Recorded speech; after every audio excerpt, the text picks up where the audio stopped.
This program is a presentation of UCTV for educational and non-commercial use only.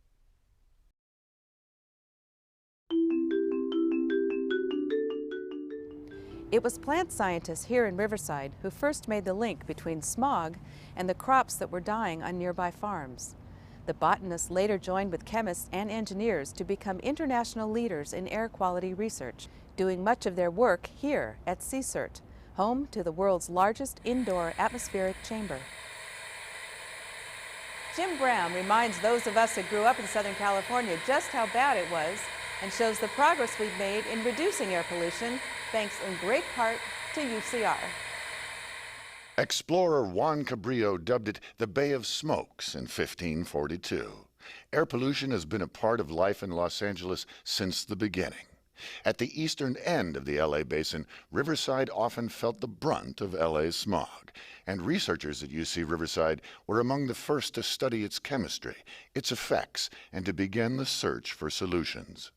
By the 1970s, smog in the basin had reached crisis proportions, and regional leadership was forced to respond. Fortunately, UCR researchers had solid scientific models for path-breaking regulations and new technologies that would turn an intractable problem into a remarkable success story at the interface of science and society.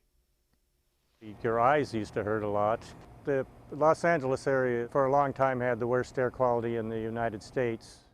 Bill Carter, one of the founding faculty at UCR's Center for Environmental Research and Technology, was instrumental in creating the scientific models behind those regulations that banished those bad old days forever. The air pollution that you can see is the particulate matter, which is the ugly brown stuff that means you can't see the mountains. And most of the time you couldn't see the mountains unless it had just rained or something like that. So days like this where it's fairly clear were very unusual, and so the situation has definitely gotten a lot better over the years. Such models are built on basic research in atmospheric chemistry by people like UCR's Paul Zeman. Organic chemicals are emitted to the atmosphere from many different sources. Some of the major ones are vehicles and plant emissions, vegetation. But when these chemicals get into the atmosphere, they undergo reactions which lead to the formation of new products. At the Air Pollution Research Center, we're interested in understanding this chemistry, and so we carry out reactions under simulated atmospheric conditions in chambers like the one you see behind me. Akuya Asa-Awuku builds on such research to further understand pollution's role in global climate change. So what we know about aerosols, or atmospheric particles, is that they can have adverse effects on health and our air quality. But in addition to that, they can affect climate. And so the research I do here at UCR looks at how aerosols or particles act as seeds for cloud formation. A new frontier is that of diesel exhaust, and a decade of pioneering research has recently led to the first regulations on truck emissions. CE-CERT's Kent Johnson leads the effort. One of the exciting things that's happened just this year is emission regulations for the diesel industry has just started, where they're requiring catalytic controls just like they have on the gasoline vehicle, like your own personal vehicle.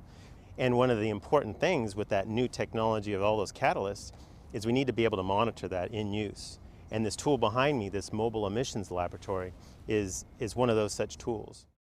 Matt Barth, director of UCR's Center for Environmental Research and Technology, takes the long view. And so we really need to establish a better understanding about how traffic congestion forms and what the emissions are coming out the tailpipes.